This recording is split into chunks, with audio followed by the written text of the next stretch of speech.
Au nom du Père et du Fils et du Saint-Esprit, Amen. Grande joie d'être là avec toi en ce 21 décembre, jeudi, jour de communion d'unité dans notre Église, jour d'Eucharistie, adoration, prière pour l'évocation. Mais prions spécialement pour que Jésus puisse être accueilli parmi nous, qu'il puisse être accueilli par son Église, pour que vraiment Jésus puisse être le Seigneur de nos vies, d'accord? Et qu'il puisse vraiment venir renouveler nos cœurs. La première lecture d'aujourd'hui, c'est Cantique des Cantiques, chapitre 2, à partir du verset 8. J'entends mon bien-aimé, voici qu'il arrive.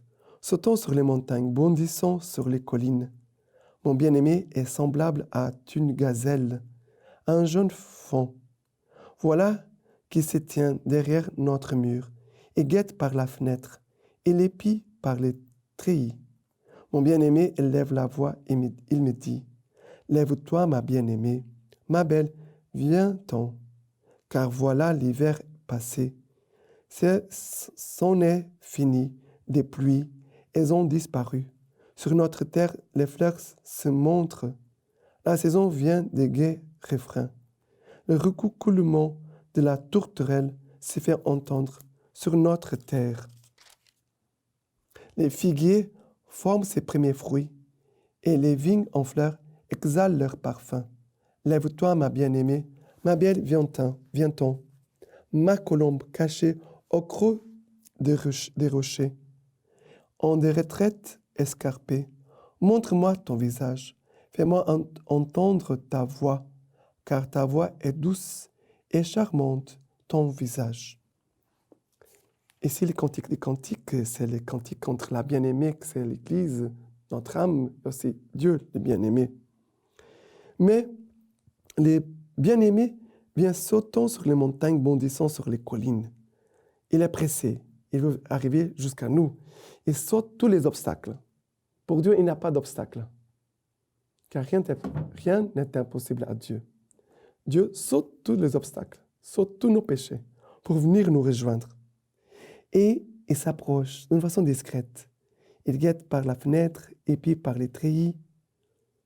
Et à ce moment que Dieu s'approche, il fait entendre sa voix. Lève-toi, ma bien-aimée, ma belle, viens-t'en. Le Seigneur fait entendre sa voix et il dit, lève-toi, mets-toi debout. Si tu es découragé, si tu vois arriver à la fin du temps de l'Avent et tu dis, mais je ne me suis pas bien préparé, j'ai l'impression que le temps a passé et vraiment passe très vite. Et d'un coup, tu es surpris, maintenant Noël est déjà presque là. Ne te décourage pas, lève-toi, mets-toi debout. Écoute la voix du Seigneur. Va vers lui. Il dit, viens-t'en, viens. Ça veut dire Dieu appelle à nous approcher. Et après, le Seigneur dit, mais regarde, le temps de l'hiver est passé. Maintenant, il a le printemps. Le printemps, c'est le temps de l'amour, le temps de l'explosion de vie. Ça veut dire que tout devient maintenant possible. L'hiver, c'était le froid, la glace, la neige. Mais maintenant, le printemps, avec le soleil, la lumière, la chaleur, Dieu est en train de nous dire, il y a une nouvelle saison que je veux faire naître dans ta vie. Nouvelle saison. Et le Seigneur dit, ma colombe, il appelle la bien-aimée ma colombe, qui est cachée. Ne te cache pas, ne te cache plus. Montre-moi ton visage, fais-moi entendre ta voix, dit le Seigneur. C'est une invitation à nous approcher de lui, à le contempler, à l'écouter, à nous montrer tel que nous sommes. D'accord? En toute simplicité et en toute humilité. D'accord? Mais on pourrait dire, il y a une nouvelle saison que le Seigneur veut nous faire vivre. Et nous voyons quel amour on trouve ici dans ce passage. Quelle délicatesse. Car le Seigneur vraiment, lui, il ne se décourage jamais de nous. Il saute toujours les obstacles pour venir jusqu'à nous. D'accord? Et maintenant, les psaumes d'aujourd'hui, c'est le psaume 33. Le psaume 33, à partir du verset 2. Rendez grâce au Seigneur sur la harpe, Jouez-lui sur la lyre à 10 cordes. Chantez-lui un cantique nouveau. De toute votre art, accompagnez l'acclamation.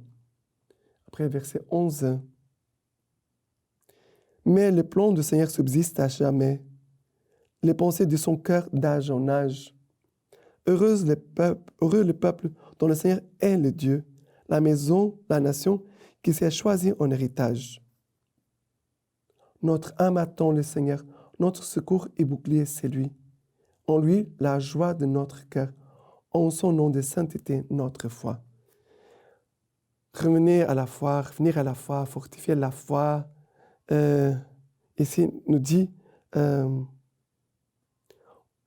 en son nom de sainteté, nous plaçons notre foi. Notre foi, la foi n'est placée pas sur nous, elle est placée en Dieu. Ces derniers jours, c'est un temps de moment de fortifier notre foi. Ne te décourage pas, fortifie la foi. Loue le Seigneur, remercie le Seigneur. Prends les armes spirituelles. Profite encore pour te confesser. Et encore le point de conversion dont tu avais pensé au début de ce temps de l'Avent, mets-le en pratique encore. D'accord?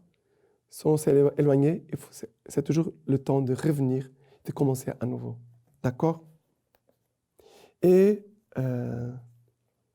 l'évangile d'aujourd'hui, Luc chapitre 1er, à partir du verset 39. En ce jour-là, Marie partit et s'est rendue en hâte vers la maison, région montagneuse, dans une ville de Juda. Elle entra chez Zacharie et salua Élisabeth. Et il advint, dès qu'Élisabeth eut entendu la salutation de Marie, que l'enfant tressaillit dans son sein, et Élisabeth fut remplie de l'Esprit Saint. Alors, elle poussa un grand cri et dit, « Bénie es-tu entre les femmes, et béni le fruit de ton sein. Et comment m'est-il donné que vienne à moi la mère de mon Seigneur? Car vois-tu, dès l'instant où ta salutation a frappé mes oreilles, l'enfant a tressailli d'allégresse en mon sein. Oui, bienheureuse celle qui a cru en l'accomplissement de ce qui lui a été dit de la part du Seigneur. » Ça me touche beaucoup d'écouter ici la prière que nous faisons chaque jour quand nous prions « Je vous salue Marie ». Nous disons les paroles d'Élisabeth. Vraiment, Élisabeth a été inspirée de l'Esprit Saint au moment où elle se rencontre avec Marie. Et nous tous, pendant ces jours-ci, on veut se rencontrer avec Marie, avec Jésus qui est caché dans le sang de la Vierge Marie. On va être rempli de l'Esprit Saint comme Élisabeth.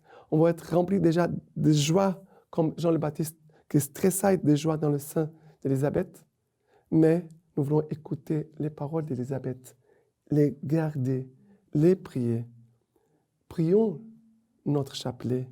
Prions avec les paroles de l'ange et aussi les paroles aussi que l'Esprit Saint a inspirées à Élisabeth.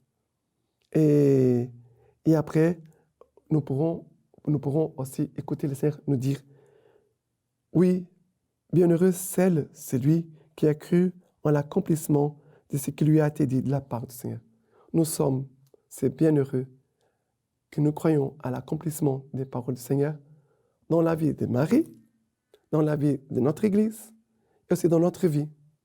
Nous sommes heureux de croire. La foi, c'est une joie. Croire, ce n'est pas un poids. Parfois, il y a des gens qui pensent que croire, de saisir la foi, c'est lourd. Non, c'est une joie. On doit communiquer au monde cette joie de croire. Comme Marie-Élisabeth ici, c'est une rencontre dans la foi. D'accord? Et nous devons remercier toutes les rencontres de foi que le Seigneur nous a permis de vivre, mais surtout notre rencontre de foi avec lui. D'accord?